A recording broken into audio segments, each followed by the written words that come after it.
열왕기상 17장 12절 말씀부터 14절 말씀까지 같이 봉독하도록 하십시다. 저가 가로되 당신의 하나님 여호와의 사심을 가리켜 맹세하노니 나는 떡이 없고 다만 통에 가루 한 움큼과 병에 기름 조금뿐이라. 내가 나무가지 두엇을 주어다가 나와 내 아들을 위하여 음식을 만들어 먹고 그 후에는 죽으리라. 엘리야가 저에게 이르되 두려워 말고 가서 네 말대로 하려니와 먼저 그것으로 나를 위하여 작은 떡 하나를 만들어 내게로 가져오고 그 후에 너와 내 아들을 위하여 만들라. 이스라엘 하나님 여호와의 말씀이 나 여호와가 비를 지면에 내리는 날까지 그 통의 가루는 다하지 아니하고 그 병의 기름은 없어지지 아니하리라 하셨느니라. 아멘. 우리 오늘 이 말씀은 하나님께서 우리에게 믿음을 주시고 또 우리의 믿음을 그냥 우리 마음에 맡겨두시는 것이 아니라 우리의 믿음이 자랄 수 있도록 연단하시고 또 훈련하시는 하나님이시라는 사실을 우리에게 교훈하시는 말씀입니다. 전체 내용이 8절 말씀부터 마지막 절까지 말씀의 내용이 하나님께서 우리를 연단하시는 하나님이심을 확실하게 깨닫게 하시는 그런 말씀입니다. 전체 내용을 먼저 조금 말씀을 드리고 구체적으로 하나님께서 어떻게 우리의 믿음을 연단하시고 훈련시키시는가 하는 부분을 상고를 하도록 하십시다. 우리 열왕기상 17장 8절에서 마지막 절까지 두 가지 큰 내용이 기록이 되어져 있습니다. 한 가지는 하나님께서 엘리야를 그리 시내가에서 사르밧 과부에게로 보내시죠. 보내셔서 사르밧 과부를 만났을 때 엘리야가 그 과부에게 물을 조금 청합니다. 물 좀 달라. 그래서 그 여인이 물을 가지러 가는데 불러 세우죠. 불러 세워서 다시 부탁을 한 가지를 더 합니다. 나를 위해서 떡 조금 준비해서 가져오면 좋겠다. 떡 한 조각 가져오라고. 그 여인의 대답이 뭡니까? 하나님의 사심을 가리켜 내게 맹세하는데 우리 집에는 기름 조금 하고 밀가루 조금밖에 없다. 그래서 지금 현재 상황이 어떤 상황이냐 하면 내가 지금 나무가지 두엇을 주어가지고 그것으로 떡을 만들어서 빵을 만들어서 음식 만들어서 내 아들하고 먹고 지금 죽기를 기다려야 되는 그런 상황이라는 겁니다. 엘리야의 대답이 오늘 우리 같이 봉독한 말씀처럼 두려워하지 말고 가서 먼저 나를 위해서 떡 한 조각 준비해서 가지고 오너라. 그 다음에 남는 것 너희가 먹도록 하라. 하나님께서 너희 가정에 비가 오는 그날까지, 기근이 해갈되는 그날까지 병의 기름 또 통에 가루가 끊어지지 않고 양식 문제 해결해 주실 거다. 그렇게 이야기를 하죠. 그 여인이 그 말씀을 믿고 엘리야를 위해서 음식을 준비를 했습니다. 그 결과가 하나님 약속하신 말씀대로 이루어졌다는 거죠. 그 다음에 이제 또 한 가지 내용이 뭐냐 하면 하나님께서 엘리야를 보내서 이 가정에 양식 문제를 해결하셔서 잘 사는 줄 알았는데 무슨 일이 벌어졌습니까? 아들이 죽었습니다. 아들이 갑자기 죽고 나니까 이 여인이 엘리야에게 원망을 하죠. 당신 왜 우리 집에 오셨습니까? 그러면서 내 죄를 기억나게 하고 내 아들 죽도록 하기 위해서 왔습니까? 원망을 합니다. 엘리야의 대답이 걱정하지 마라. 그리고 하나님께 기도하고 그 아들이 다시 살게 되죠. 그때서야 이 여인의 입에서 당신이 정말 하나님의 선지자고 당신이 입으로 이야기한 그 말이 정말 하나님의 말씀인 줄 내가 이제야 알겠다. 그렇게 고백을 합니다. 마지막 고백이 그 여인의 진정한 하나님에 대한 믿음의 고백이죠. 그래서 오늘 이 여인의 그런 믿음을 통해서 하나님께서 어떻게 훈련하시고 연단하시는가 하는 부분을 말씀을 상고를 하도록 하십시다. 오늘 여기 이 과부에게 부탁한 것이 엘리야가 가서 나를 위해서 떡 한 조각 만들어서 가져오너라. 먼저 나에게 가져오라는 거죠. 그 여인은 그 부탁을 듣고 순종을 했습니다. 왜 순종했습니까? 믿었기 때문이죠. 하나님께서 엘리야를 통해서 너희 가정에 양식을 기근이 해결되는 그날까지 양식을 주겠다라고 약속을 했기 때문에. 그렇죠. 그 믿음입니다. 근데 오늘 이 부분 우리가 조금 한 가지 더 생각을 해야 될 게 뭐냐 하면 두 가지 지금 엘리야가 이야기를 했는데 하나는 먼저 나를 위해서 작은 떡 한 조각 가지고 오너라. 그리고 너희가 먹어라. 그 한 부분이고, 그 다음 뒷부분은 뭡니까? 하나님께서 기근 해갈되는 날 동안 양식 문제 해결할 것이다. 두 가지입니다. 왜 제가 이 말씀을 드리느냐 하면 우리가 해석하기에 따라서 의미가 달라지기 때문입니다. 먼저 해석이 뭐냐 하면 이 여인이 엘리야의 말대로 자기 먹을 것 포기하고 떡을 만들어 갖다 드린 그 일이, 네가 만약에 나에게 떡 한 조각 먼저 가져오면 하나님께서 뭐 하시겠다? 비가 오는 그날까지, 기근이 해결되는 그날까지 하나님께서 너에게 양식 공급하실 것이다. 그렇게 해석할 수도 있죠. 솔직히 우리 신앙생활 하면서 이런 조건적인 믿음이 많습니다. 하나님 나 어떻게 해주시면, 우리가 참 어려움에 처했을 때 순수하게 하나님 이거 좀 도와주십시오가 아니라 하나님 이거 해결해 주시면 나 어떻게 하겠습니다. 그런 조건적인 믿음일 때가 많이 있죠. 그런 경우입니다. 두 번째 경우는 뭡니까? 하나님이 이 여인에게 너 앞으로 기근 해갈되는 날 동안 내가 너에게 양식을 줄 것이다. 그러니까 먼저 나를 위해서 만들어 오라. 어느 쪽이겠습니까? 두 번째 겁니다. 두 번째 거. 우리말 성경에는 조금 이 해석을 이렇게 하기도 저렇게 할 수도 있는 그런 상황인데, 원문의 의미를 보면 하나님께서 너에게 기근이 끝나는 날 동안 양식 문제를 해결해 주실 것이니까 먼저 나를 위해서 떡을 만들어 오느라, 그겁니다. 그러니까 이 여인의 믿음이죠. 어떤 믿음입니까? 하나님의 약속을 믿는 확실한 믿음이라는 거죠. 조건적인 믿음이 아니라 순수하게 하나님께서 주신 그 약속의 말씀을 믿고 순종한 결과가 하나님 앞에 약속한 것을 받았다는 겁니다. 그런 관점에 보면 이 여인의 순종은 무조건적인 믿음이죠. 하나님의 약속을 믿고 하나님의 말씀대로 순종하는 무조건적인 믿음을 보여준 겁니다. 하나님이 원하시는 믿음입니다. 근데 한 가지 우리가 더 생각을 해볼 수 있는 게 뭐냐 하면, 그럼 하나님께서 왜 구태여 이 여인에게 내가 너에게 양식 문제를 해결할 거니까 먼저 떡을 만들어서 엘리야를 주라고 하셨겠습니까? 그냥 하나님께서 이 과부를 사랑하셔서, 이 부분 다음 주일날 더 말씀을 상고하겠지만, 하나님께서 이 여인을 사랑하시고 선택하셔서 그의 양식의 문제를 해결해 주시기로 작정을 하셨습니다. 그죠? 그래서 보냈습니다. 엘리야를. 그런 하나님이시라면 구태여 이 여인에게 너 마지막 가지고 있는 그것을 포기하고 엘리야에게 공개를 하라. 그렇게 하시지 말고 그냥 엘리야를 통해서 야, 걱정 말아라. 너 지금 먹을 양식이 없어서 그거 먹고 죽기를 기다려야 되는 상황이지. 하나님께서 엘리야를 보내서 너희 가정에 이 기근 문제를 해결하신다 라고만 말씀을 하시고 그냥 해결해 주시면 어떻겠습니까?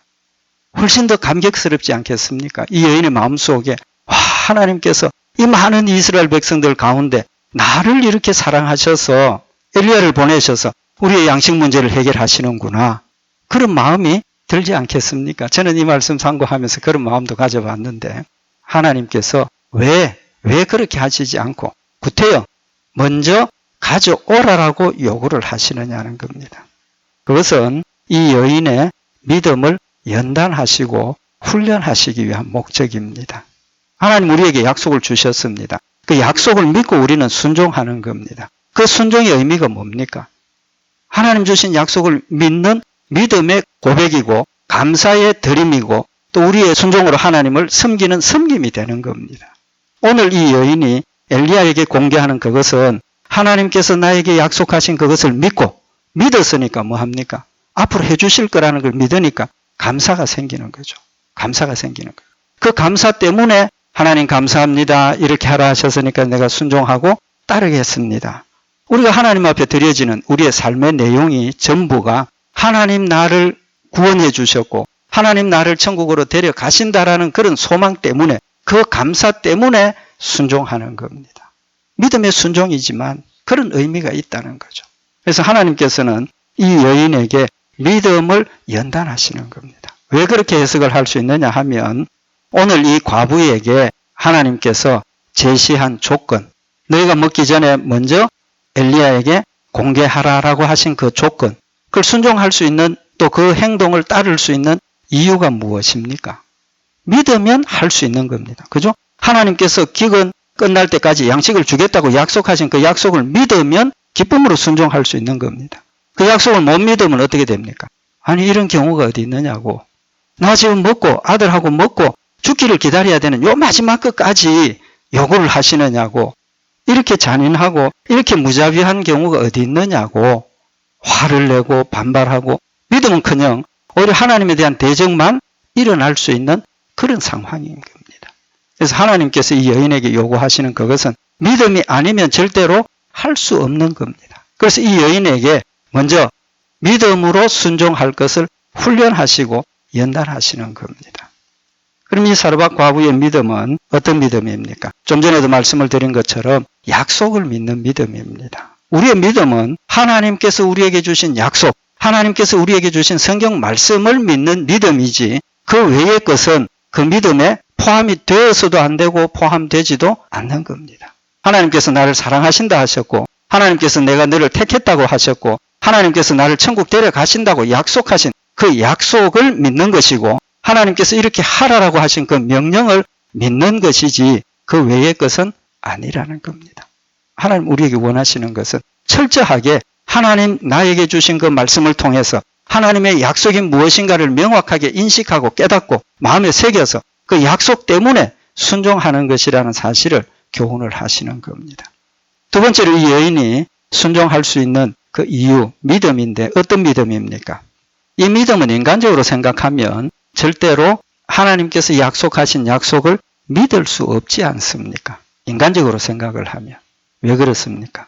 열왕기상 17장에 보면 하나님께서 엘리야를 아합에게 보내어서 이 이스라엘 나라에 앞으로 수년 동안 우로가 내리지 않는다. 그렇게 말씀을 하셨습니다. 여기 우로라는 것은 비하고 이슬을 이야기를 하는데 이스라엘 나라는 그 지형과 기후의 특성 때문에 비도 농사나 물에 영향이 있지만 이슬도 많은 영향이 있습니다. 그래서 성경에 보면 하나님의 이슬 같은 은혜 뭐 이런 표현이 우리는 이슬 뭐 별로 중요하지 않죠. 근데 이스라엘 나라는 비와 이슬이 직접적으로 수량에 물의 양에 영향을 미치는 나라입니다. 그래서 하나님께서 항상 우로 비와 이슬 그렇게 말씀을 하시는 겁니다. 어쨌든 우로를 거치게 하겠다.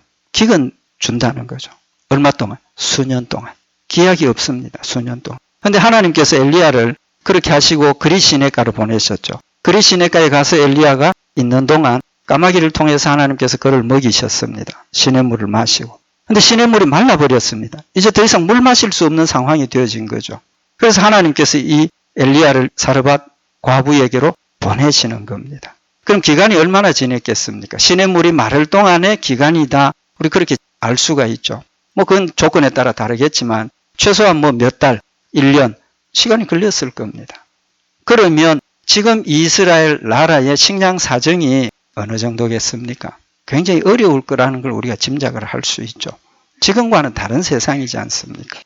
그러면 이 여인의 입장에서 이때까지 양식을 모아서 먹고 했는데 이제는 요거 먹고 죽기를 기다려야 되는 상황이라면 더 이상 양식을 구할 수 있는 힘이 있습니까? 없습니까? 없습니다. 없습니다. 자신도 없을 뿐더러 자신의 경제력이나 자신이 가지고 있는 능력으로 현재 이스라엘 전체의 상황을 보면 전부가 기근 가운데 지금 고통을 당하고 있는 겁니다. 정말로 절박한 상황입니다. 그런데 하나님께서 그것을 명령을 하고 있는 겁니다. 근데 좀 전에 말씀드린 것처럼 현재 상황이 더 이상 양식을 어떻게 구할 수 있는 상황이 아닙니다. 그럼 하나님께서 약속하신 이 약속을 믿을 수 있는 상황이 아니니까, 가능성이 없으니까. 지금 이 여인이 믿는 믿음은 어떤 믿음입니까? 바랄 수 없는 중에 바라는 겁니다. 기대할 수 없는 가운데 바라는 겁니다.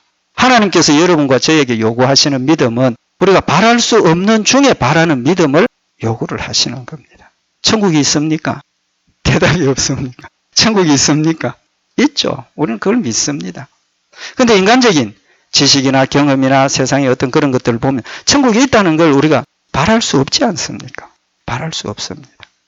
그렇지만 하나님께서 우리에게 주신 약속을 믿고 하나님께서 우리에게 주신 말씀을 믿고 하나님의 전능하심을 믿고 하나님의 사랑을 믿기 때문에 바랄 수 없는 거지만 우리는 믿고 바라는 겁니다. 그래서 세상 사람들은 예수 믿는 우리를 보고 어리석다고 조롱하지 않습니까? 우리의 믿음은 우리가 바랄 수 없는 것을 하나님께서 약속하신 그것까지도 믿는 겁니다. 가능성이 있는 걸 믿는 건 뭡니까? 엄밀하게 이야기를 하면 그 믿음이 아니죠. 가능성이 있는 걸 일어날 거니까. 가만히 있어도 일어날 거니까. 하나님께서 우리에게 요구하시는 것은 절망적인 상황에서, 절대적으로 가능성이 없는 그 상황에서 하나님이 나를 사랑하시고 이것을 약속하셨으니까 우리의 힘으로는, 현실로는 이루어질 수 없지만, 불가능하지만 하나님 약속하셨기 때문에 믿고 순종하는 것을 원하신다는 거죠. 세 번째, 이 여인의 믿음이 뭡니까? 맡기는 겁니다. 맡기는 것. 믿음은 맡기는 겁니다. 뭘 맡겼습니까? 자기와 자기 아들의 생명을 하나님께 맡겼습니다. 맡겼습니다. 물론 이 여인이 하나님께서 약속하신 그 약속을 믿었지만 100% 안 믿었을 수도 있겠죠. 아유, 이렇게 하는데 하나님 안 해주시면 어떡하? 우리도 그런 마음이 있지 않습니까? 그럼에도 불구하고 하나님의 말씀대로 내 먹고 죽을 양식을 드렸다는 것은 의미가 뭡니까? 내 생명을 하나님 손에 맡겼다는 겁니다. 맡겼다. 주셔서 생명 연장하면 감사한 것이고, 그렇게 이루어지지 않는다 하더라도 나는 하나님의 약속을 믿고 내 생명을 하나님께 맡기겠다는 그런 자기의 모든 것들을 하나님께 맡기는 그런 믿음을 보여주고 있는 겁니다. 그런데 해석은 이렇게 했지만 성경을 자세히 참고를 해보면 하나님이 이 여인에게 마지막 생명까지도 맡기라고 하시진 않았습니다. 왜 그러냐 하면 여인이 지금 가지고 있는 그걸 가지고 떡을 만들었는데 그 전부를 엘리야에게 먹여라. 그랬으면 전부를 다 드리는 겁니다. 내 생명 전부를 맡기는 겁니다. 근데 엘리야가 이 여인에게 원한 것이 뭐냐 하면 작은 떡 하나를 만들어서 나에게 가져오고 나머지는 너하고 너 아들하고 먹어라. 전부가 아닙니다. 하나님께서 우리에게 요구하시는 것이 때에 따라서는 내 생명 전부를 요구하실 때가 있습니다. 내 생명 전부를 드려야 할 때가 있습니다. 순교해야 할 때가 있습니다. 그러나 하나님께서 우리에게 믿음을 연단하시기 위해서 훈련하실 때는 절대로 그렇게 하시지 않습니다. 작은 떡 만들어 오라는 겁니다. 하나님 절대로 우리에게 무리한 요구하시는 하나님 아니십니다.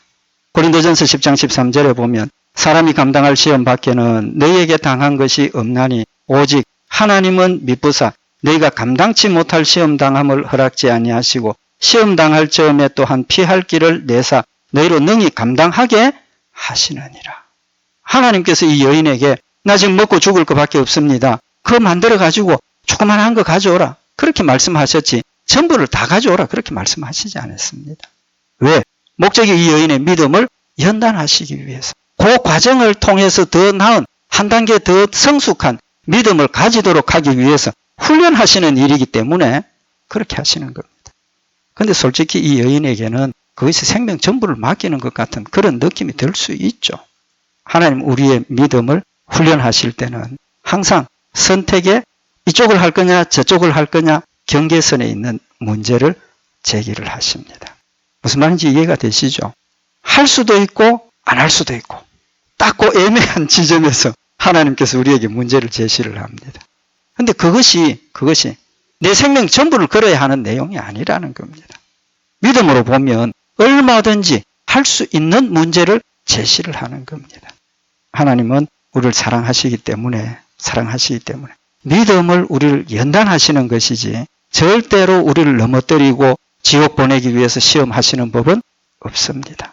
그래서 성경에 하나님께서 우리를 시험하시는 것처럼 표현되어 있는 그런 히브리 단어들이 하나님이 우리를 넘어뜨리기 위한 시험이 아니라 연단하시고 훈련하신다는 그런 뜻들입니다. 명백하게 우리 인식을 하고 하나님께서 우리에게 이런 어려운 일들 정말 할 수 있느냐 없느냐 그런 경계에 기로에 서게 하시는 문제를 당하게 하시는 것은 하나님 나를 사랑하시기 때문에 나의 믿음을 그 과정을 통해서 한 단계 더 잘하도록 하기 위한 목적이 있다는 것 우리가 다시 한번 마음에 새기는 시간이 되기를 원합니다.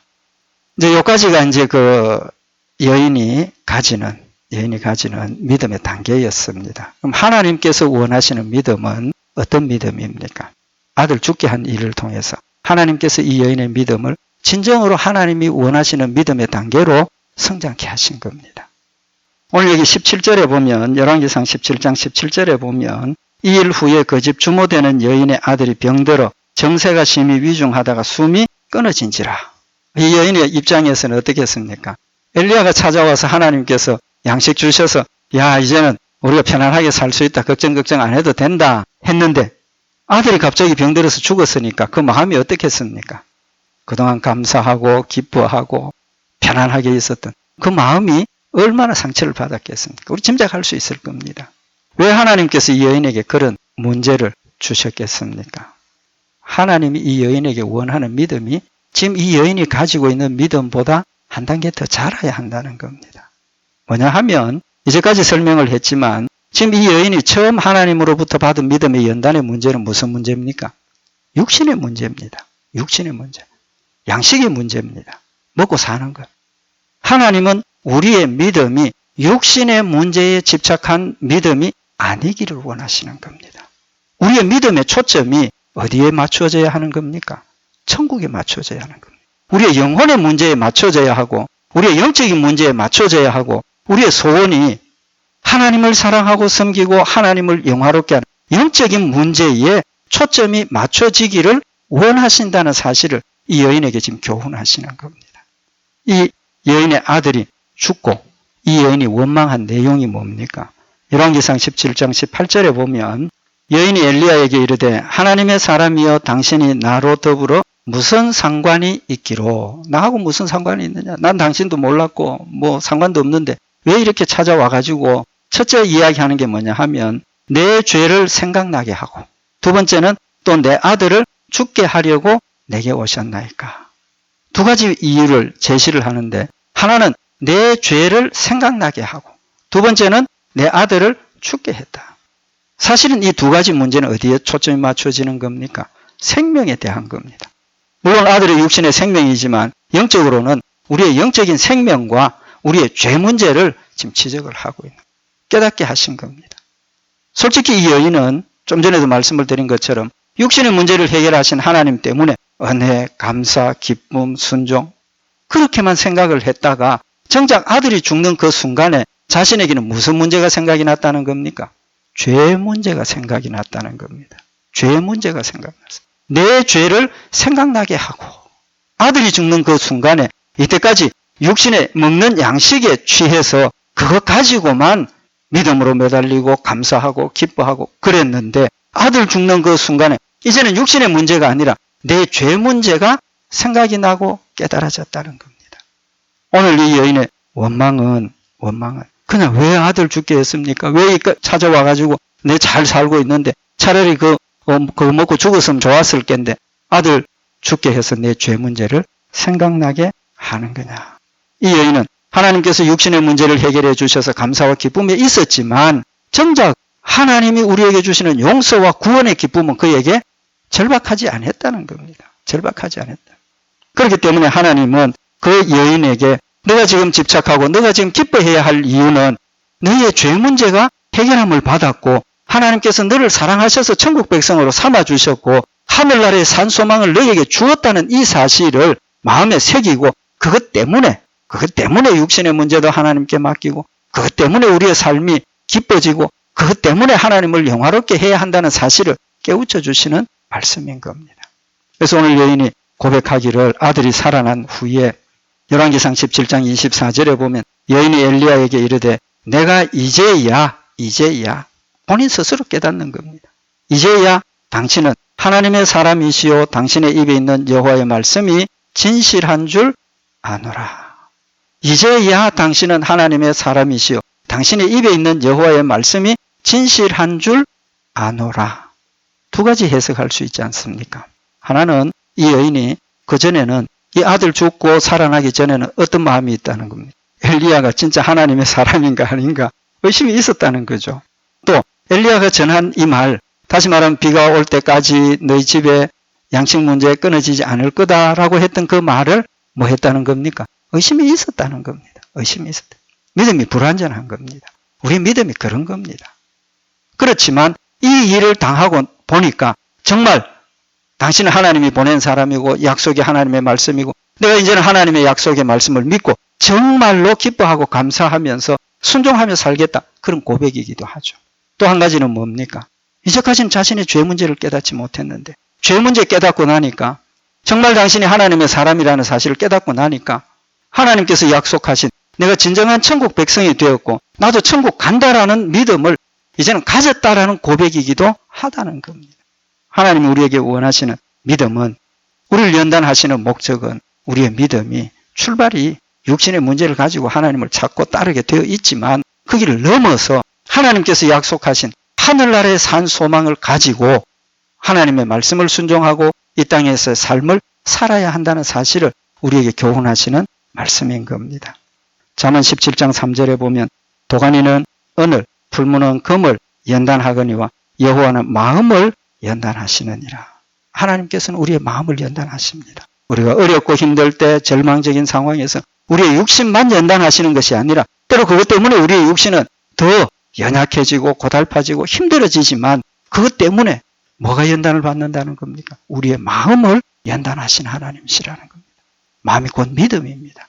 내 마음속에 있었던 연약함과 내 마음속에 있었던 불안함과 내 마음속에 있었던 원망을 이제는 기쁨으로 변화시켜 주시고 즐거움으로 변화시켜 주시고 감사로 변화시켜 주셔서 원망과 불평이 아니라 감사와 찬송과 하나님의 말씀을 전하는 그런 마음의 연단을 하신다는 사실을 우리에게 교훈을 하고 있습니다. 시편 66편 10절에 보면 하나님이여 주께서 우리를 시험하시되, 여기 시험이라고 번역을 했지만 사실은 이 단어는 연단이라는 뜻이 있습니다. 근데 여기 보면 하나님이여 주께서 우리를 시험하시되 우리를 단련하시기를 은을 단련함 같이 하셨다. 뜻이 뭡니까? 시험하시되 단련하시기를, 그러니까 우리의 시험이 뭡니까? 단련하는 것, 연단하는 것이라는 사실을 고백을 하고 있는 겁니다. 우리 신앙생활에 어려움과 역경과 고난이 올 때 우리의 죄 문제도 거기에 결부된 부분도 있지만 단순히 그게 아니라 무엇하기 위한 겁니까? 하나님 우리의 믿음을 연단하시기 위한 겁니다. 단련하시기 위한 겁니다.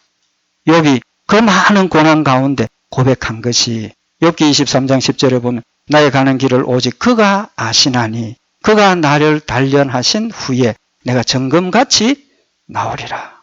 정금같이 나오리라. 언제? 그가 나를 단련하신 후에. 우리의 삶은 하나님의 믿음의 단련의 연속이라고 생각을 하십시다. 맞습니다. 그게 맞습니다. 즐겁고 기쁠 때조차도 하나님께서는 우리의 믿음을 연단하시는 과정이고 어렵고 힘들 때 절망적인 그 상황일 때도 하나님은 나를 사랑하셔서 나의 믿음을 연단하시는 과정이라는 사실을 우리가 다시 한번 기억을 하고 지금 내 믿음의 상태를 늘 돌아보고 내 지금 하나님을 믿고 의지하는 그런 초점이 어디에 맞춰져 있는가 한번 돌아보고 하나님이 원하시는 믿음은 하나님 우리에게 주신 하늘나라의 산 소망을 가지고 하나님 주신 약속을 믿고 하나님이 원하시는 대로 기쁨으로 순종하는 그런 열매가 맺혀지는 것이라는 것 다시 한번 마음에 새겨서 항상 기뻐하고 범사에 감사하고 담대한 믿음으로 주의 뜻을 이루어가는 우리 복된 성도들 되시기를 바랍니다. 기도드리십시다. 사랑의 하나님 아버지, 우리를 사랑하셔서 믿음 주시고 홀로 버려두시지 아니하시고 우리의 여러 가지 상황을 따라서 하나님께서 우리의 믿음이 자라게 하시고 또 성숙해 하시고 우리의 삶의 초점이 천국에 맞추어질 수 있도록 연단하시는 하나님이심을 다시 한번 마음에 새기는 시간이 되게 하시고 우리 앞에 닥쳐지는 이 모든 일들을 하나님 나와 함께 하셔서 반드시 승리케 하시고 우리의 믿음을 자라게 하심을 다시 한번 마음에 새겨서 기쁨으로 주를 섬기며 담대함으로 주의 일을 감당하는 복된 성도들과 교회가 되도록 주님 축복하여 주시옵소서. 늘 함께 하실 줄 믿고 감사드리오며 우리 주 예수 그리스도의 이름으로 기도드리옵나이다. 아멘.